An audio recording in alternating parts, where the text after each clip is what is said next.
As we just spoke behind the scenes, right?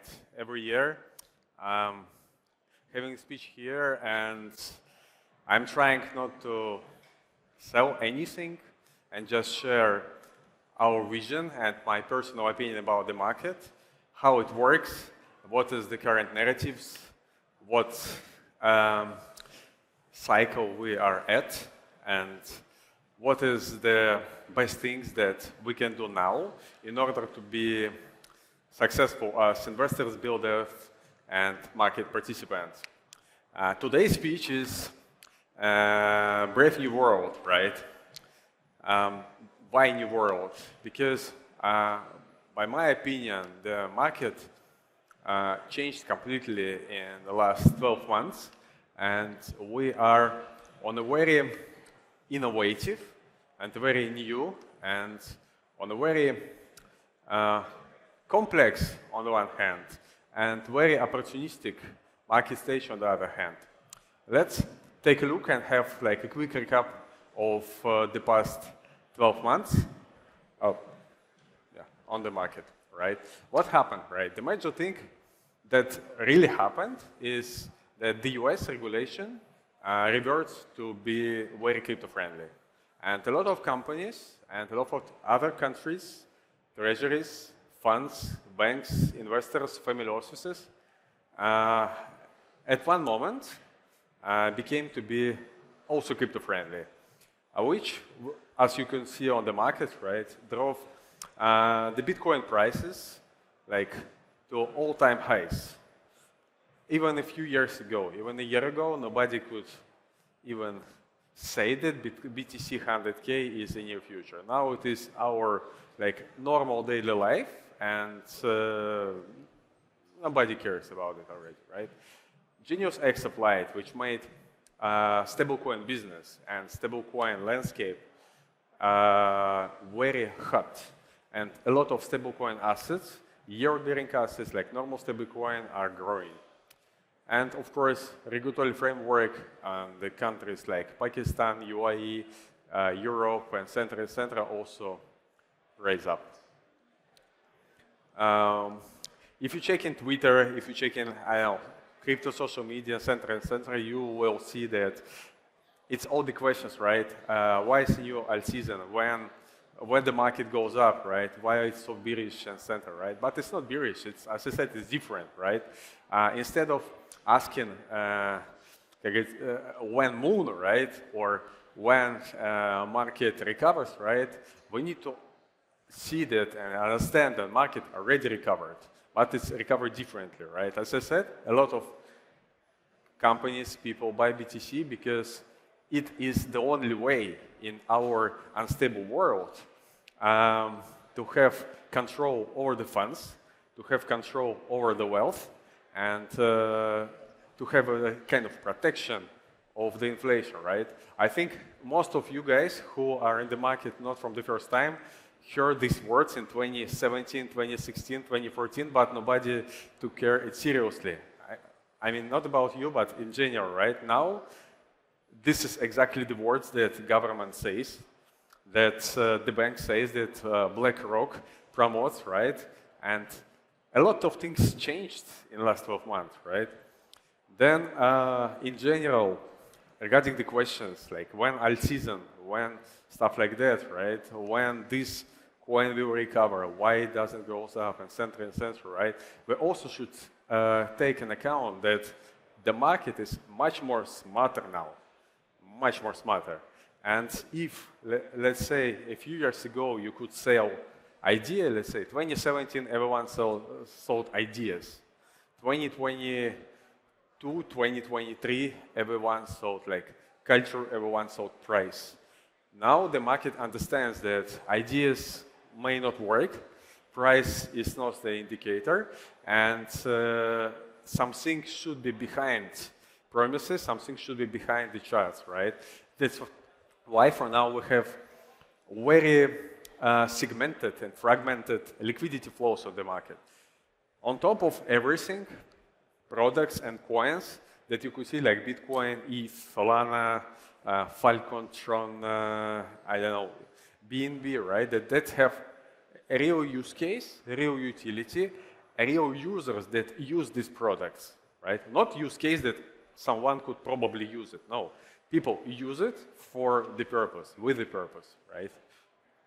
To get some benefits that they need. That's why it has like a substantial and stable demand for the assets. And these assets have great liquidity. They have great price performance. They have great communities. On the other hand, you could see that it's something funny. It's like memes. Why memes? Because it is a culture. It is just, it is casino. Market has two sides, right? One side is like something with fundamentals, and another side is just gambling. It's completely okay, and we need to keep in mind that, it's just gambling. It can be pumped like 10,000 times and then collapse to zero. It's fine. It's easy money. It is for like those who want to gamble. And that's how liquidity is structured right now. Everything which is in between of these two categories, as you could see, it's just like a free space. There is nothing. If you take a look at any like old or not old or like new coins that launched with something that nobody needs, but it is not a meme, it is not a product, it is not a story, it's just dying. And this is how it's dying, right?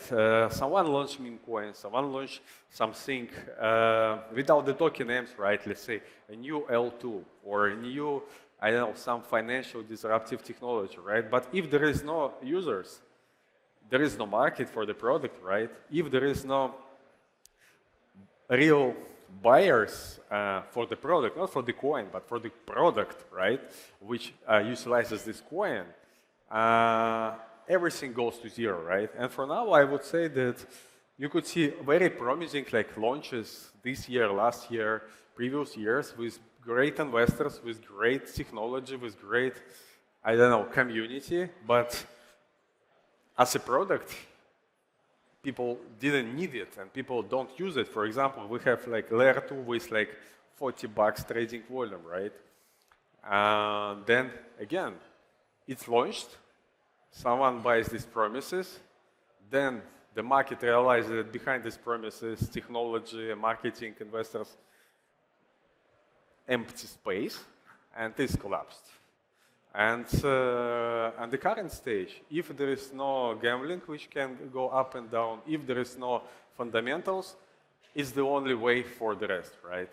It is launch, up, and then to zero, bleeding to nowhere, and new players appear. This is the current market stage, and even very small retail people now understand it. We see this in the books, we see it in the markets, right? And we see how people react on everything.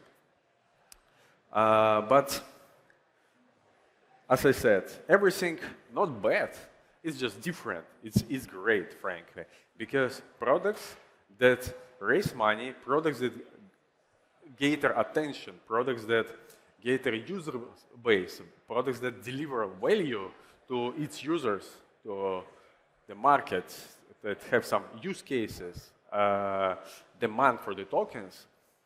It's not only good because, I don't know, someone bought this coin went up, someone got rich, no.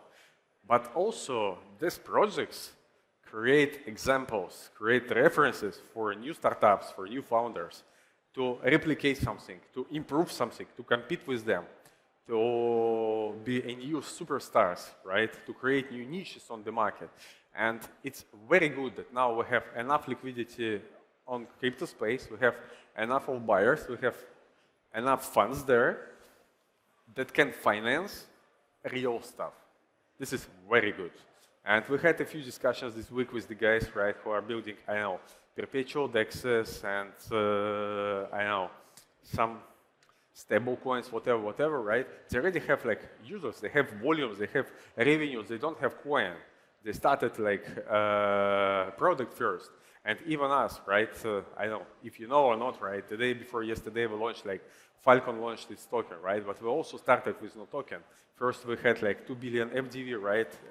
TVL, and then we decided to launching something, not vice versa, right? And if you take a look at great businesses, Pump another example, right? First, it had a lot of memes launched, millions of people, millions of US dollars earned there, right? As the fees, as a business, and then the token.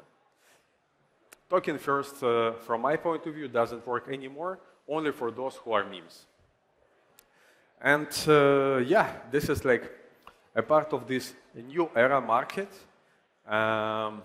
which relies on accountability, which relies on product, which relies on real use cases, real revenue, right, and fundamentals. I do believe that there is no space anymore for just promises, for just pitch decks. If you are not a meme, if you are not a cultural stuff like, I don't know, doggy or something like this, right? I believe there is no long-term value of this such of assets, right? It can go only down. But if you build something that really generates revenue, if people really use it, and if the token is not the only revenue source, but a benefit for your users, I don't know, like a points program or whatever to make their user experience better when they use your product, it makes sense and it will work and it will go up, right? And as an investor, right, and I had like panel with Tony guys 2 days ago, right, and that was a question, what is the like red flags if we're talking with project, right, or what is the bad things? I cannot say that it's a red flag, but just ask yourself or ask any founder, right, why someone would buy this coin? Just if you're talking about any coin, why? Okay, let's say you bought something, why? If there is anything beyond that you believe that it will go up, or it is nice, or this great team, why, right? This market doesn't know it, would buy it. And if there is a clear answer, if there is a clear business model behind this, utility, etc., probably it is a good bet. Here, I think we should wrap it and move forward with other speakers and with other things to do, right? And I wish you to rely on deeper due diligence and to see all of your investments and all of your coins in their path to the moon. And yeah, enjoy TOKEN2049, enjoy crypto, and thanks for joining me today. Hey, thank you guys.